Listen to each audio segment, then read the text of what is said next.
Hi, and welcome to Live Long, Live Well's Senior Spotlight, where we talk to interesting people who continue to make a difference in their community. I'm your host, Mark Maxwell, and let me tell you a few things about the special guest I have with us tonight. He's a graduate of Michigan State University with a degree in criminal justice, and he later obtained a graduate degree from American University. At the young age of 22, he began his career with the United States Secret Service. During his time there, he helped protect presidents, vice presidents, presidential candidates, foreign dignitaries, and heads of state. He received several commendations from the Department of Treasury for his work. In 1983, he began working for Ford Motor Company, where he was responsible for developing and implementing a worldwide asset protection program. In 1997, he joined the faculty of the MSU School of Criminal Justice, where he continues to teach today. In 2000, he wrote the Critical Incident Protocol, a public and private partnership that helps businesses and police and fire departments deal with crisis management and incidents such as workplace violence, kidnapping, murder, and assault.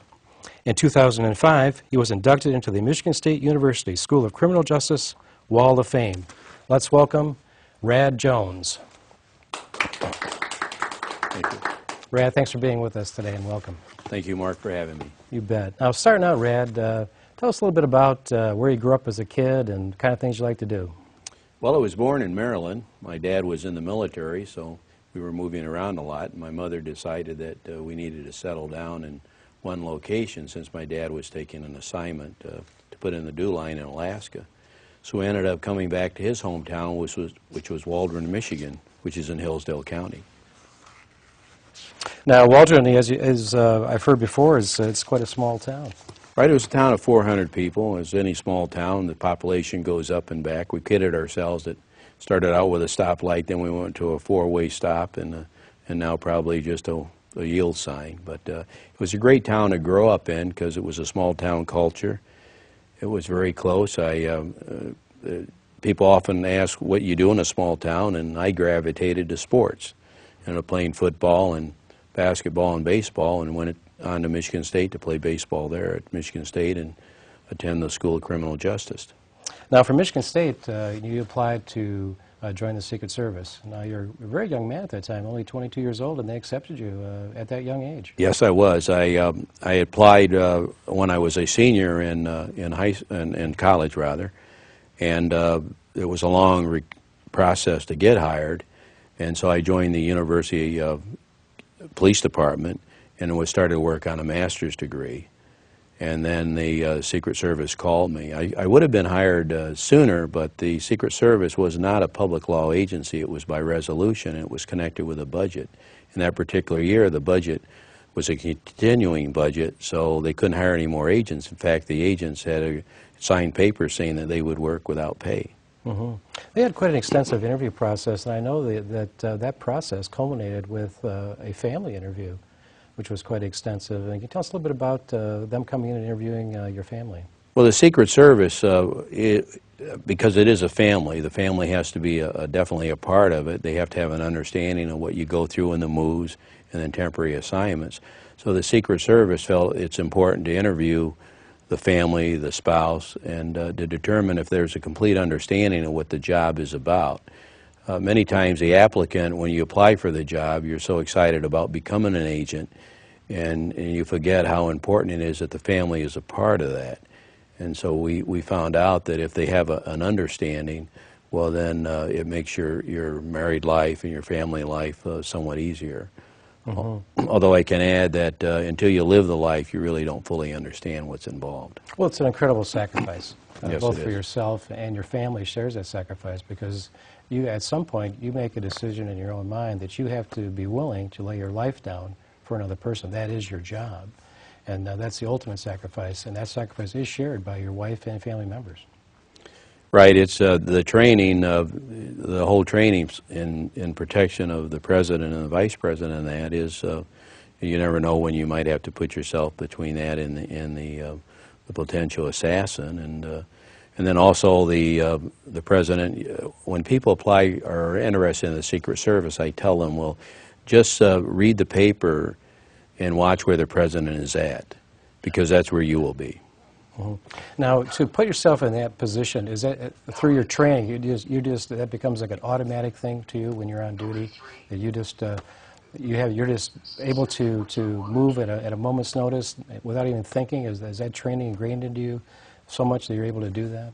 Well, the training of a Secret Service agent in protection is to cover the person you're protecting and then to evacuate them very quickly out of the area. So the training surrounds that, and of course, if an attack is made on the president, that's what your responsibility is, to cover and to remove the president out of danger as quickly as you can. Now, I know you're with President Kennedy in Hyannisport in 1963 in the summer. Can you tell us what that summer was like, being with President Kennedy? Well, that was a very interesting time. We got married in July of 1963, and the Secret Service called and said, when are you getting married? And I told them, and they said, well, how about reporting 1 week later and spending your honeymoon in Hyannisport? And I was assigned with a group of other agents to the Kennedy compound, so the president would come up there on weekend. Mrs. Kennedy and the children spent most of the summer there. That was the summer she was expecting the baby that she eventually lost. Now, what was that? Now, that summer is 1963. We had the Cuban Missile Crisis, October of '62. Can you refresh us on what was going on politically at all during that time, 1963, in the summer? Well, I know there was he was a young president. There were social issues. There was the president had Catholic religion, and so that was new to the nation. He was a young president. We were young agents. His inaugural speech challenged people, young people, on what to do to contribute to the nation, and so there was, I think, a lot of excitement around the president. The president drew a lot of crowds, and he had a lot of charisma. Absolutely, a lot of charisma. Now, I understand he was a little bit of a practical jokester, a great sense of humor he had. And now, I remember hearing stories about him kind of messing with you agents a little bit with his automobile. Can you tell us a little bit about that? Well, the president knew, and the agents on the detail, and in Hyannisport he'd like to drive himself, and right. and we allowed that, and so we would try to get the follow-up car behind him sometimes when he would come home and leave the residence, and he would jump in the car and go down to see his father, and then after a while he understood that the agents needed to be behind him in the follow-up car. Right, he liked to take off without you guys a little bit. Well, yeah, I don't think it was. You just didn't really think sometimes how we had to be behind him, and once he got the idea to do that, he would do that. And on one occasion, we had the keys removed from the car, and we keep them down to the end of the driveway. And first time he came out, and I was on the post down there, and he didn't have the keys, but they gave me time to call the agents in the follow-up car to get ready while we took the keys up to him, and he kind of smiled, and he knew what was going on. Yeah, he just had that type of nice personality. Yeah. Now, he was the first president, too, that used the presidential plane as his primary mode of travel. Wasn't that right? That's right. The other presidents had used an aircraft, but he really was the first president that extensively used the 707, the aircraft. In fact, Mrs. Kennedy designed the color scheme on that aircraft, and he liked Air Force One and to travel around the world. It was a beautiful aircraft, and of course it allowed the president to make many stops, maybe in one day or in quick succession. Was he also the first president to use Marine One extensively, or was that someone else? No, I think the other presidents used it. But I think there was extensive television coverage that started to begin with the president, so I think he got a lot more visibility. And due to a young president, there was a lot more travel. He would go up to Camp David and make other stops down in Virginia, where they were building a home in the mountains. So the White Top, as we called it, started to be used more, and then also received a lot of publicity. And unfortunately, a few months later, the ultimate tragedy occurred, one that's really affected all of us, even today, I think, the loss of our charismatic leader at such a young age. And where were you during that time? Well, I was sent down. I was assigned to the Buffalo field office, and I was sent down to Washington, D.C. on an assignment to supplement, to be part of the White House detail, as we called it then. Now it's called the Presidential Protective Division. And when I was down there, I was down there for about a month, and several days before the assassination, the director, James Rowley, asked me if I wanted to join the detail. And I said I did, and then the assassination happened on that Thursday. I did not make the trip to Dallas. There were several agents, including myself, that had done a lot of travel, and so the shift leader indicated to us that we could decide who wanted to make the trip, and we kind of flipped coins, and I was able to stay back, and I supplemented John Jr.'s detail prior to or several days prior to the assassination. So you were helping work with the children. Right. At that time. What would happen is the children had a permanent detail, and then other agents, if you were going to remain back, you would supplement either the Caroline or John Jr.'s detail or Mrs. Kennedy's detail if she stayed back and didn't make the trip with the president. Yeah, and I think the kids their ages were 3 and 5, I believe. Yes, they were. At that time. And how did they hear the news of their father being assassinated?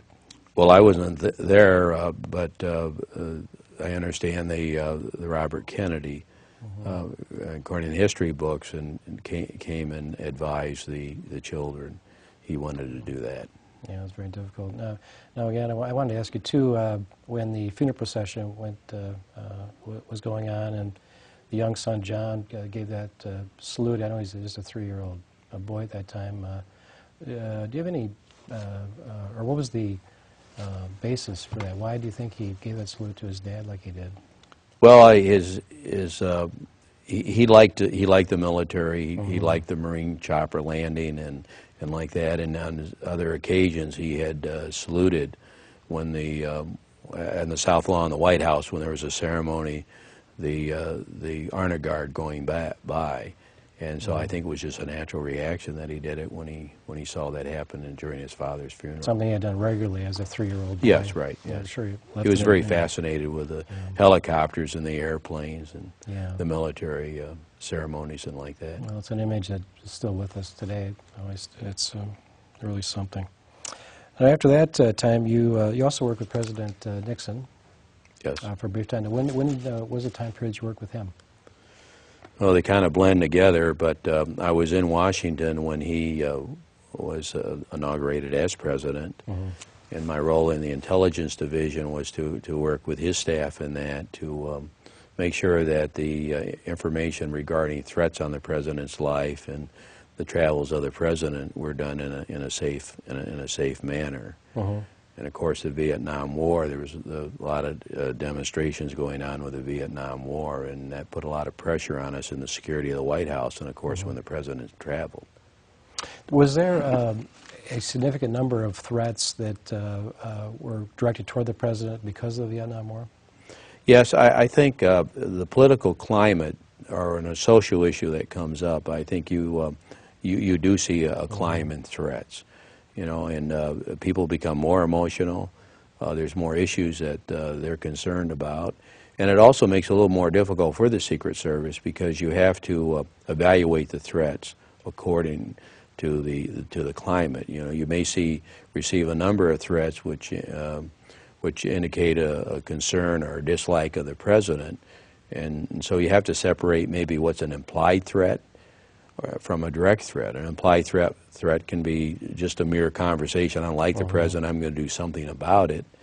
Or it could be, I'm going to do something about it. And the next question is, well, exactly what will you do about it? Right. There's a difference in voting against them or maybe committing an act of violence. Right. Well, you know, unless people have actually lived through that period, especially that period in the mid-60s to 1970, let's talk about that period for a couple of minutes. There was this unbelievable social chaos during that time, and going to 1968, we have the assassination of Martin Luther King. Bobby Kennedy is assassinated as well in June 1968, and I just remember living through that period, and there was such uncertainty, such chaos. You just never knew what was going to happen next. We had riots in the cities and all these kinds of things going on, and how did this affect your job and the kinds of things that are threats that came toward the president? Was there any connection at all there? Well, there was. You talk about several issues. You talk about when President Johnson was president, we had the riots in the cities. Correct, right. And so that made a concern. In fact, I was in one city in Ohio when I arrived there on an advance and was informed that a riot was starting to take place in the city.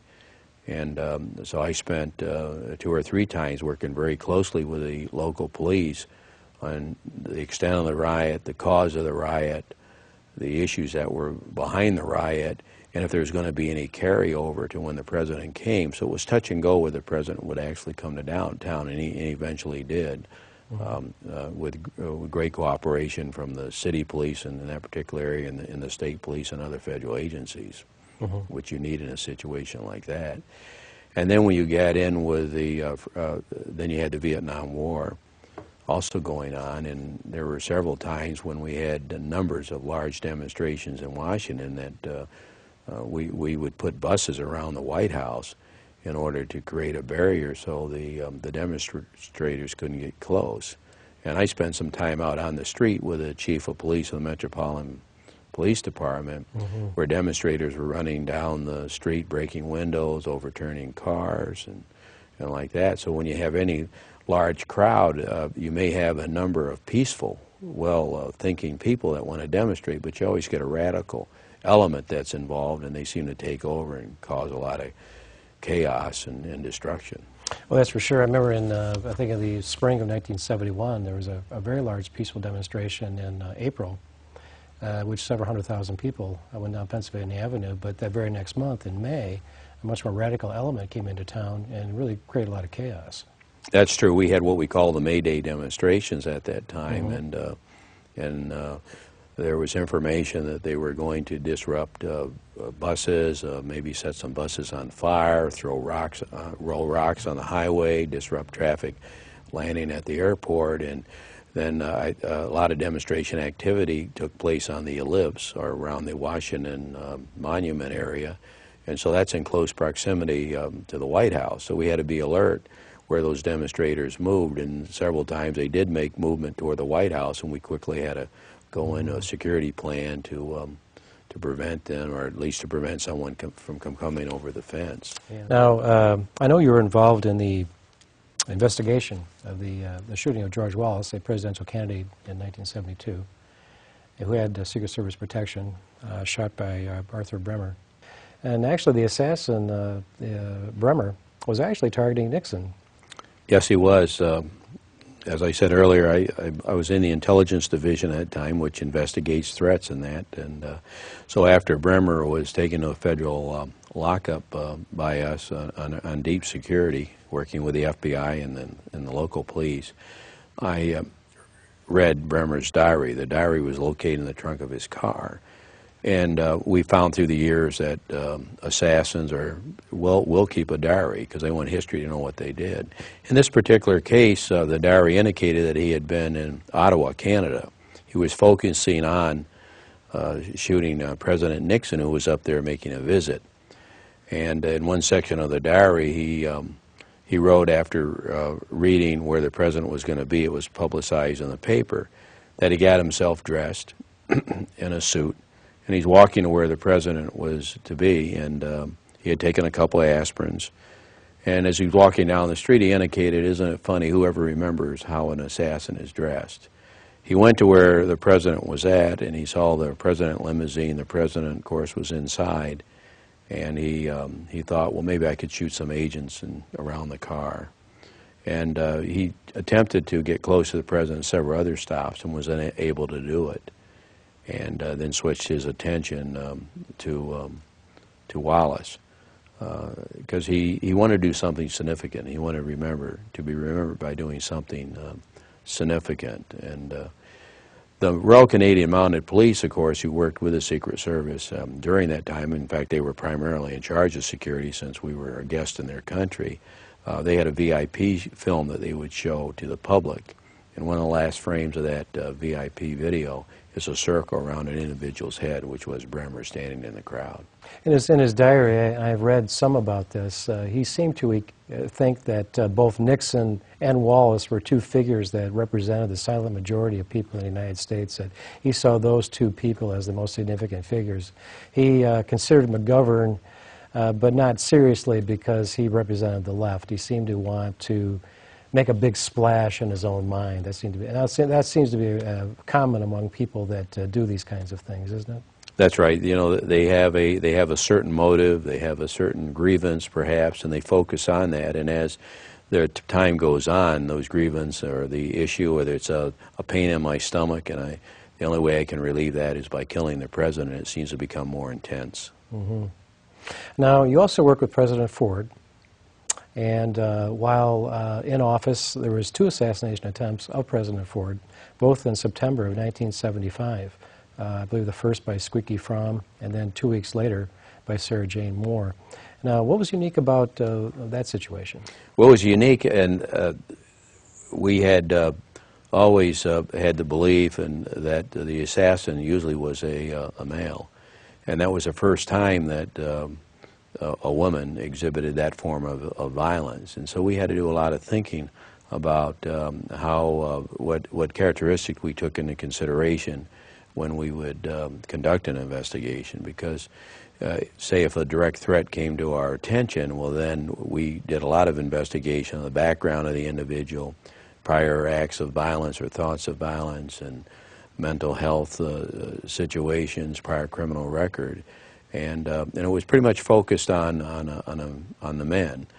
Agents had interviewed Sarah Jane Moore the previous night and evaluated her as not being dangerous, and that's a tough call for an agent, because I've been involved in a number of those interviews, and you have to make a judgment based on a lot of circumstances and background of the individual that you're looking at.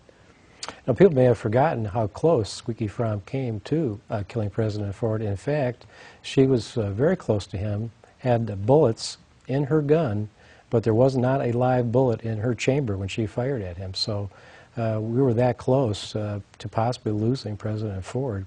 Now, with Sarah Jane Moore, she also was recently released from prison, and it's hard to understand why this is happening, but what are your thoughts on these people being released after making attempts on the president? Well, it's, you can say that they should still remain in custody, but when you're not there to evaluate how they've performed, have they been rehabilitated, is that something in the past, it's pretty hard to make a call on that. I just hope that the people make those decisions are right. Yeah, I do too, because obviously the person went through a mental process of thinking this thing through, and I think these assassins tend to plan over a period of time. This is usually not a spur-of-the-moment decision. They definitely plan these events, don't they, over time? That's true. You know, the Secret Service did a study a few years back on assassins, and it was shown that number one, they keep diaries, they plan the act very well. They may even do a surveillance of the area. They may have in mind some form of escape or something that they have to do after the assassination to make themselves remembered in history, some statement that they want to make. Mm-hmm. Yeah. Do you see any similarity in the psychological profile between assassins and mass murderers? Well, I think that there's some similar characteristics. I think in the situation of a presidential assassin, that they're focused on an individual. They're focused on the office, usually on the office, because it's the highest office really in the world. And so whatever grievance or whatever problem they have, they think that by removing that person, that can be handled. A mass murderer, at the same time, may be focused on some problem with a workplace or some issue that they have in mind, and they just want to kill a number of people. And then also to make it a statement similar to what an assassin might do. What are your feelings and thoughts on how the media handles people who are involved in assassinations and mass murderers or mass murders? It seems that time after time when an unfortunate incident takes place in which people are killed and they find out who the shooter is, they spend a great deal of time trying to get into the mind of the shooter and discussing their background and in effect giving them a lot of attention. What are your thoughts on this? Well, I think if I'm wearing a law enforcement hat, I would certainly feel that report the murder, report the shooting, and get on with it. If I'm from a media standpoint, and the media does have a customer base out there, which is a citizen that wants to know what's happened, and I think it's even worse now because we have so many, you know, it's texting and all these other sources of public information. So I think the media is really caught. They're trying to satisfy a customer, a reader out there that wants to hear a lot of information. But I think what we run into is there's to report the facts and then get on with it. But it's all the behind scene. You know, you go in and interview the neighbors and the relatives and interview a whole host of people that maybe we could have a less of that, because what happens is you create in the minds of perhaps another murderer or another assassin out there. It feeds into their, I want to be a hero. I want to be remembered in history. So they see all this going on, and they think, well, look what's happening here, and if I do the same thing, I'm going to get the same type of attention. So you think possibly this causes a copycat type situation, or could potentially? Well, I think there's some feeling of that. I'm co-chair of one of the committees for the International Association of Chief of Police, and I think there's been some feeling with the committee and some feeling on the part of homicide investigators in that there are copycat cases. Mm-hmm. And I think also we have to remember that the youth of this nation, they also hear that, and they can be influenced by that. And so I think what we have to be, I'd like to see a little bit more responsibility, and maybe not such a push to get to what headlines can I gain out of this. Yes, I think we give those people way too much attention. You have to report the news. You certainly don't have to do in-depth psychological profiles on television or do family backgrounds and extensive programs on these people, because it just gives them a lot more attention than they deserve, and I think that does encourage other people who are leaning in that direction. That's right. And Rad, really enjoyed talking with you this evening. I mean, thank you so much for coming in and sharing with us, and thank you so much for your service to our country, and I thank your family too for their sacrifice, and thanks for continuing to be a teacher at Michigan State and giving back, because that's, you know, you've had so many great experiences, and you're a fantastic teacher, and now you're in that part where you're giving back, and I just admire you very much for doing that, and thanks again for being here. Well, thank you, and I'm thankful that I've had an opportunity to serve in that manner. Great. Well, we hope you've enjoyed watching, and we'll see you next time on Live Long, Live Well Senior Spotlight. We'll see you then.